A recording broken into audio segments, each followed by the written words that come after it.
Roll cameras, roll sound. Yes. Clapping.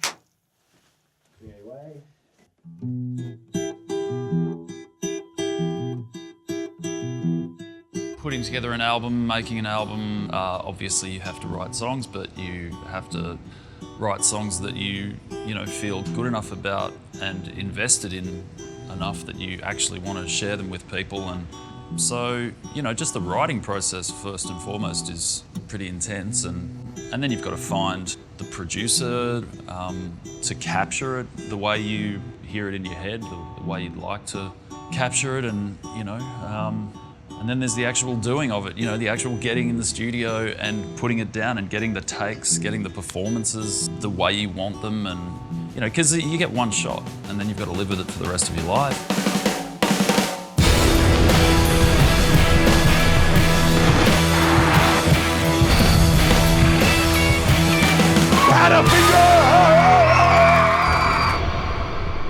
I think after Double Allergic came out, we had just maybe stopped mowing lawns, and we certainly weren't well off.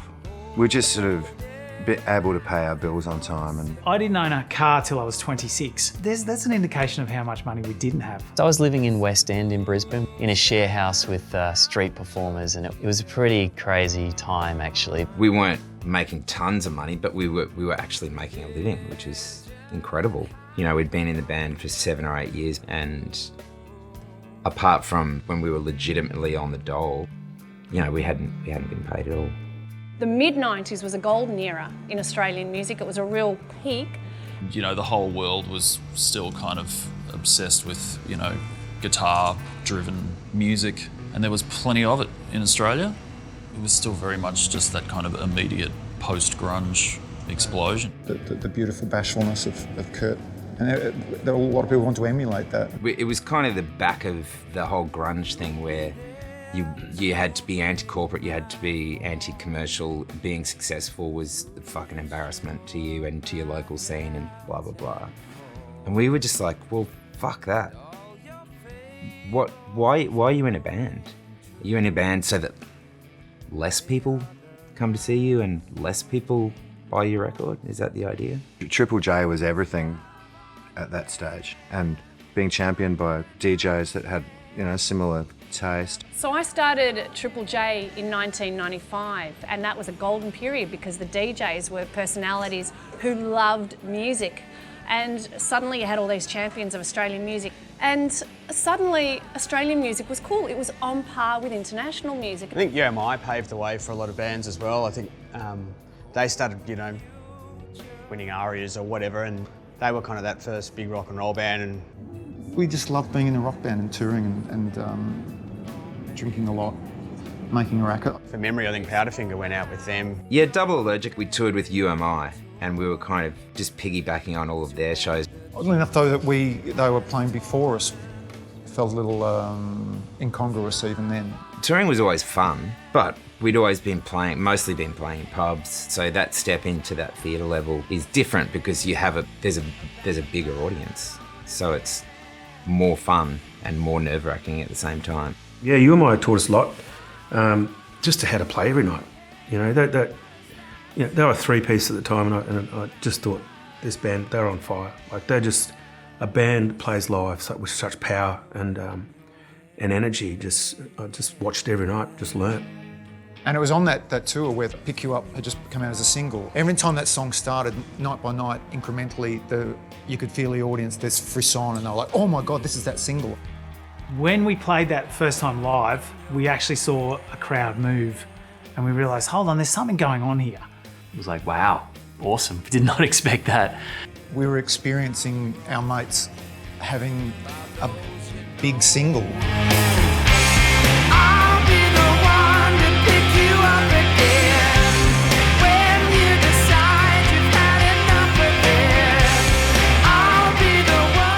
But on that tour, it was really watching something become very, very popular. Yeah, we sort of got a vision of what the future looked like, hopefully. I don't think we were ever necessarily very confident that it was going to continue. Nothing in terms of the philosophy of the band was very planned. We just kept writing, and that was the thing, was we had always been really dedicated to writing. We kind of somehow unanimously but silently knew that that was the key to being good. If you track back to Parables for Wooden Ears, which was our first record, and it had a lot of songs that were really convoluted and sort of unnecessarily complex. We were trying to be technical, and it sort of didn't really, like too many ideas in one song and too many time signature changes and just trying to be tricky for tricky's sake. I remember listening to it and going, yeah, I just don't get it. And then of course, you know, Powderfinger is supporting people like Pantera. And I remember placing Powderfinger in that real kind of heavy metal rock category.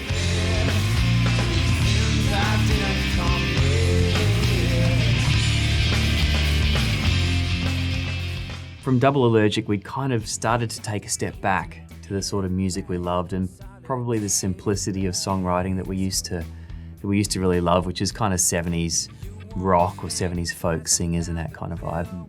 The idea of my job being just to kind of yell over everything, over this racket, had kind of evolved a little bit. On Double Allergic, we had learnt good chord movements, good melody, and good rhythm, and put it together into a song. And the first song we did on Double Allergic that had that was one called Skinny Jean. And there was like this light bulb moment for us where we sort of went, hold on a sec, that feels completely different. It's almost the same for any band. With your first record, you've potentially been writing it since you were a teenager, because you've had your whole life to write those songs. The second record's always this shock, mad rush. You've suddenly got to do everything this much quicker. And then third records, I think you've been there, you've done it. Now we kind of know how we actually want to do it. So the writing of Internationalist was done under Ian Hoag's place in a rental house that he rented out because it had a studio there. Every day we would meet up, pretty much, in there and just sort of record everything. We spent a lot of time experimenting, basically. I don't know how many songs we wrote, but there were a lot. And jam and come up with a bazillion ideas, which is probably very overwhelming for Bernard. We rehearsed in a studio. It meant that we could put everything down, and then I would take away the kind of band version of the song, and then I would write over that at home, and then that night, usually, and then come in the next day, and we would try and put it together. But, everyone was writing on their own time as well. Everyone had sort of little setups at home. Songs come in, get pulled apart, and then kind of rebuilt stronger. And in between, when we were having breaks, we'd play cricket. That's one of the things I remember about that original airlock, playing cricket out in the driveway. Cricket, of course, because we needed a break from the intensity of what we were doing. Which means that you step away. Remember, Yeah, you guys absolutely. You guys are bowling at me and trying to get me all the time in the Nether region. So yeah. It was a very creative time, I reckon, for the band. We just tried whatever the heck we wanted to. We started to kind of get our idea about how to structure things and make songs have that kind of real emotional power. Did I just grab the butterfly? I think I did. Fuck. Don't put that in. We used a lot of different influences that were coming through. So we were listening to a lot of stuff and bringing it in, and you never know what was spat out at the end of the day. I mean, that's part of what made us into a good and interesting band, is that Huggy liked the Cramps, JC liked Joy Division, Cogsy liked Michael Jackson, I liked the Beatles, and Darren liked Poison. Sorry, Darius, it's true, man. I remember like Belter, which is one of my favourite songs that we ever had. It's like a heavy, it's heavy, but it's kind of not aggressive or something. And Belter has a little bit of the Beatles thing in it too. There's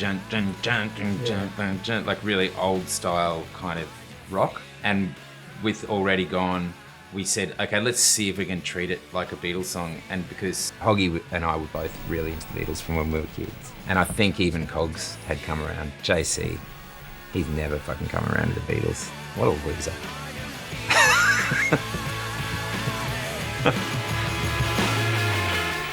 I can hear those influences between all the members putting their little grubby paws all over every song. So which I think made it really inclusive as well. Already Gone is a good example of that because it was actually modelled on She Came In Through the Bathroom Window. I just flipped the melody around. So the She Came In Through the Bathroom Window is a descending melody. And so it's You've been working all your life. It's that idea where I just went, that's a pretty good idea. I'm just going to do the opposite and see what happens. For that record, I think it was definitely a benefit to be democratic. Personality-wise, we all got on really well, but there's obviously differences when it comes to music because we're all pretty pig-headed. I'll push things and I'll piss people off. And I even did that to Nick, I think, quite a few times. So democracy is hard because I was a bit of an ass. So when that wasn't like that, we would, we'd get on. Like any democracy, it's really messy. It's a combination of ideas that brought it together. Probably the most pivotal song that set the record up for us was, I'd probably say Day You Come. Definitely. I think when we sort of wrote that in the band room, it didn't feel like a single or anything like that. It would never felt like a single, but it felt like a really good start to a direction. The initial thing started from Darren mucking around with that doo-doo, doo-doo sort of thing, with that and that sort of the off-kilter beat. The Day You Come was totally organic. Someone starts something on the guitar, JC picks up, Cogsy falls in, Hoggy, and Burn starts with some ideas, and it just captured everything that was good about the band. The vocals are amazing. The music is full of character and life. It's got a vibe and it's got the mongrel and the energy. And we were in that space at the time where new ideas could flow in and we wouldn't challenge them. So the idea was that we'd just do this instead of challenging Yeah. them. It actually felt like probably the most original song we've ever written, quite honestly. Cogs put that groove of The Day You Come behind it, and it was just completely different to anything we'd done. And I think that reflects that idea of like, we don't have to be just a rock band. We can do whatever we want. And I remember having that demo on cassette at home in West End where I lived, and I remember actually walking around the house and singing that chorus, and using my voice that way for the first time. That definitely helped us the way we felt about the next phase of our career as well, sort of knowing that we can back ourselves and we can be right. We do have an idea of what we're doing. Leading up to recording or writing of Internationalist, that we'd started travel overseas, and with the politics of the country at the time was pretty scary, especially as a Queenslander. We were very embarrassed by some of the comments of one person. So that was something that you'd be in Canada, you'd be talking to a radio station, and they're talking to you about this person. You felt really embarrassed. So that became a really important thing for us to be able to talk about and discuss in our music. It was a couple of years into John Howard being the Prime Minister. There'd been the kind of rise of One Nation that had kind of come out of the blue. It was never really, it had never really surfaced. We had all taken an interest in Indigenous issues in particular, and we were starting to understand the unfairness of what was happening. I remember sort of thinking, hang on, I don't know if I want this band to be known as a political band. I don't know if we're not Midnight Oil. I like the idea of music being an escape. Okay, we're not going to try to tell anyone what to think. We're just going to present some facts. I mean, it was a pretty biased presentation in general. Burn in particular has always had a knack for delivering something not with a sledgehammer. He's got a great balance between sort of universal concepts and having perhaps a serious message in there as well, or expressing his feelings on more serious issues. It was a turning point for us because there's always songs with that undertone, but it wasn't totally in the face. We were in a new studio in a new city, and we moved down there for a while to record. We had this new American guy who's completely full of himself. This is Nick Dadia. We were just a bunch of five idiots from Australia to him, probably. He didn't have to be there, and so it was nice that he wanted to do it with us. I got a DAT tape. It came through my manager, and I had put it aside because we were just kind of slammed at the time working. And, my manager kept calling me saying, hey, did you listen to that band from Australia? And I was like, yeah, oh man, I'm going to get to it. It's going to be great. I'm going to get to it. I'm just really busy right now. So anyway, it was probably about a month went by. And he called me again and said, you got to listen to that stuff. And I listened to it, and it was The Day You Come. It was that song, and I was just like, oh, it's so screwed up. I just figured they'd moved on. Because it was just that good. I mean, it basically sounded like it does now. Maybe not quite as good. Not quite as good. Nick came out for a few days, about 4 days in the studio where he mixed that. We cut 2 more songs. I think we did a day of pre-production on those couple of songs and then go in and track something and see what happened. And we did that, and then the next day, Nick was like, okay, I'm gonna put some stuff together in the morning. You guys come in at lunchtime or whatever. And we came in and he had mixed The Day You Come. And we were like, fuck, that sounds incredible. And that was sort of a test to get to know you. You know, we were pretty skeptical sort of bunch of people at the best of times. I think it was all our personalities that I kind of fit in with these guys, because even though we really cared about what we were doing, and still do, nothing was that precious that we couldn't laugh about it or just say, yeah, that, you know what, that song sounds really great. That's good, done. We let everything fly until we met Nick, and then he was sort of bought it, made sense of it, I suppose. It connects with people because the songs are great, there's great melodies, and it sounds alive. It sounds like human beings playing music, and I don't ever think that ever really goes away. It was great to us. I mean, he was that thing that Powderfinger really needed to sort of settle arguments as well, creative ones that is. But because he just had, he's got a personality. He grounds you by taking the piss out of himself and you at the same time. Many singles on there? Yeah, probably about 4 or 5. Well, yeah, the ones I wrote. He's done it before.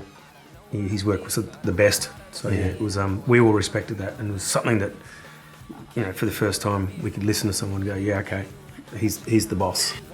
And that's where I told Cogsy the stuff you've been telling him for 5 years, but he listened to me. No. Yeah, you know. Yeah. It's always the case. The producer comes in and he makes a suggestion that some other guy in the band has been making for a long time. With Internationalist, the aim was to make every individual song as good as it could be, and we weren't trying to necessarily compare them to each other. That's why it's so all over the place stylistically. This young band getting the American producer in who costs a lot of money, for more than we've ever spent. He's a rip-off, by the way. But and we're sitting there going, we got to get this stuff done. So there's a certain amount of pressure, right? Yeah. And we would work long days. Yeah. And Nick would have to say, time to stop. As a producer and as an engineer, it's one of the important jobs is to make people just not think. They just want to be there having fun and playing their instrument and hanging out with their buddies. And if you do that right, and remember to press record. We didn't really have time to second guess it ourselves a lot of the time because everything was moving pretty quickly. It's like, let's just go with it. It's all working. Everything feels good. I engineered a lot of things. I was still relatively new as a producer. So it was a big challenge for me, and it worked out. It did. Please welcome from this Internationalist. Currently the album is the Triple J feature album. We're very happy to have them on our 100th birthday episode. Powderfinger!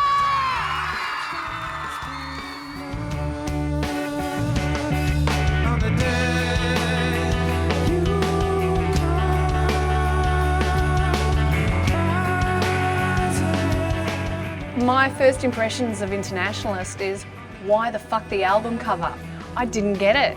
And then of course you look into it and you're going, oh okay, it's kind of like a comment on the time that we're in. You know, the late 90s in Australia was a lot of the music, you know, was reacting to John Howard and Pauline Hanson and, you know, and that kind of nationalist ideology. So obviously, you know, an album like Internationalist comes along and it sort of says it all in the title. the artwork obviously came from that concept, and I remember seeing the artwork and just thinking that it just looks really awesome. I'd never seen anything like that, so.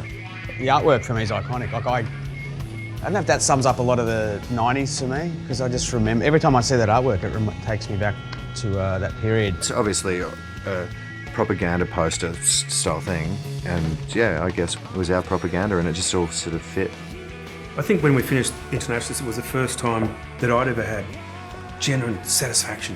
You know, we never really thought too far ahead. We just wanted to craft something that we were happy with. You finish making it and hopefully you feel great about it. You get to live with it for a little while all to yourself before anyone else hears it. But then once it's out, it's like it's not yours anymore. And you then are sort of inundated with what everybody else thinks about it. And then I think the sort of like the last part is letting go of it. When Internationalist came out, I think, quite honestly, there was a bit of a risk around it. With Day You Come wasn't a surefire hit. Some people thought it's not going to happen. Well, I was really surprised by The Day You Come, and thought it was a very unusual choice as a single, and very surprised. I thought there were stronger songs on the record. There's nothing you can do about it if people don't like it. You just keep trying to do what you do. We liked it. We thought, who knows what's going to happen, but we're happy. I'm happy with it. It was kind of like you unleash it and see how it goes. It's almost like an anchorless boat. Is it going to run aground or just make it to where it's meant to go? It's out of your control, that's what I'm saying. Powderfinger, live on Recovery. I know that when Internationalist first came out, they were competing with Whole, Celebrity Skin. Well, it's a bit different now, I'm sure. I mean, I know it is different now because you can actually see how people are reacting immediately. Back then, like in 98 or whenever it was, you had to wait. Like, you would sort of, would people play it on the radio, for sales reports? It wasn't like an immediate count on the thing that you could, show me the figures in 10 minutes. You're getting no social media feedback. And we just look forward to getting out on the road and playing it live. Once it was out, we went on to a really big tour straight away, and we just kept busy. Yeah, the P2K tour was the first time we were like on the road together for a run of shows, and it was a long run of shows. They were good times. Like we would, everyone would jump up on stage, and good camaraderie on that tour. That was good fun. And I know the record company was really, really hoping, with fingers crossed, that it would outdo Whole, Celebrity Skin, because that's what it was up against. And it did. It debuted at #1. 200,000 copies sold, and then of course cleaned up at the ARIAs. Powderfinger! And releasing a song like The Day You Come as the first single was absolutely brilliant. It's proven wrong again. I think it came out at the right time in music history for us, and right time in history of Australia as well. So come 1998, Australia was ready for Internationalist. We came out with something that was a bit unique, and probably at the time that music could accept something like that. I think if it come out 2 years later when Coldplay played around, or 3 years later, it might have been lost. Like everyone has their influences, but it just sounds so Australian to me. With that real stripped back sound, they've kind of taken everything out, and they made radio hits, and it worked for them. On that P2K tour, shows just kept getting added, and that's when you could sense a groundswell that the band, they were really launching. It only happens once to a band where the rocket kind of goes up. We've been cruising along like that for a long time, and then all of a sudden it kind of went ballistic. We went away to the States for a while and came back, and they were the biggest band in the country, our mates, and I guess I was quite proud, really, and sort of watching them become a huge thing.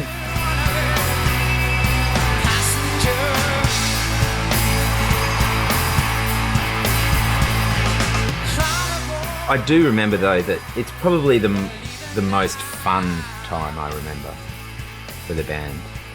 Before it got too big, and where then different sort of pressures started to arrive. I can hear the fun. I can hear and feel what we felt again, and how we felt as 26-year-old or whatever, how old we were. I think it's a bizarrely concise representation of what the band was, even though it's a totally schizophrenic record. We wouldn't have had a career without Internationalist and particularly, you know, what we learnt in that sort of, I suppose, 8 months. And that's sort of why it's a favourite record of the band's, because we're all still learning and we all had our, you know, different sounds and different influences going on. There wasn't one sort of centred focus point.